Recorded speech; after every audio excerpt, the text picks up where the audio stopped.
15 अगस्त हमारी आजादी का दिन, वो दिन जब प्रधानमंत्री लाल किले पर तिरंगा लहराकर देश को संबोधित करते हैं।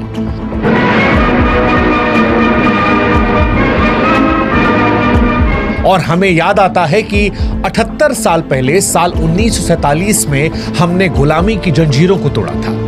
हमने लोकतंत्र को चुना था जिसमें हर व्यक्ति का वोट बराबर होता है, चाहे कोई अमीर हो, गरीब हो, पढ़ा लिखा हो या फिर अनपढ़, चाहे वो राष्ट्रपति हो या फिर साधारण सा मजदूर, सबका वोट लोकतंत्र में एक जैसा माना जाता है। यानी वोट देने का अधिकार आजाद भारत की सबसे बड़ी ताकत है। लेकिन आज 79वें स्वतंत्रता दिवस पर ऐसा लगता है कि इस ताकत को सवालों के, संदेह के घेरे में रख दिया गया है, क्योंकि जश्न आजादी के हफ्ते में देश भर में विरोध प्रदर्शन हो रहे थे। विपक्ष के नेता सड़कों पर उतर रहे थे, कुछ गिरफ्तार हो रहे थे, दावा कर रहे थे कि देश में चुनाव पूरी तरह से ईमानदार नहीं है। वो ये कह रहे थे कि हमारे देश में अब वोट चोरी हो रहा है। आरोप लगा रहे थे कि चुनाव आयोग बीजेपी के साथ मिलकर नतीजों को प्रभावित कर रही है।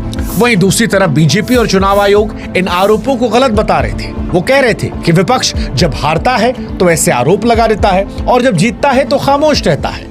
लेकिन आज जश्न आजादी के मौके पर हमें लगा कि सत्ता पक्ष और विपक्ष से आगे बढ़कर देश के आम लोगों के लिए ये वीडियो बनाए और ये सवाल पूछे कि क्या ये सिर्फ हार का बहाना था या वाकई में कुछ गड़बड़ है, क्योंकि आरोप तो बीजेपी भी विपक्ष में रहकर लगाती थी और अब कांग्रेस समेत बाकी दल ऐसा कर रहे हैं। सवाल आज ये भी पूछेंगे कि ईवीएम को क्या हैक किया जा सकता है।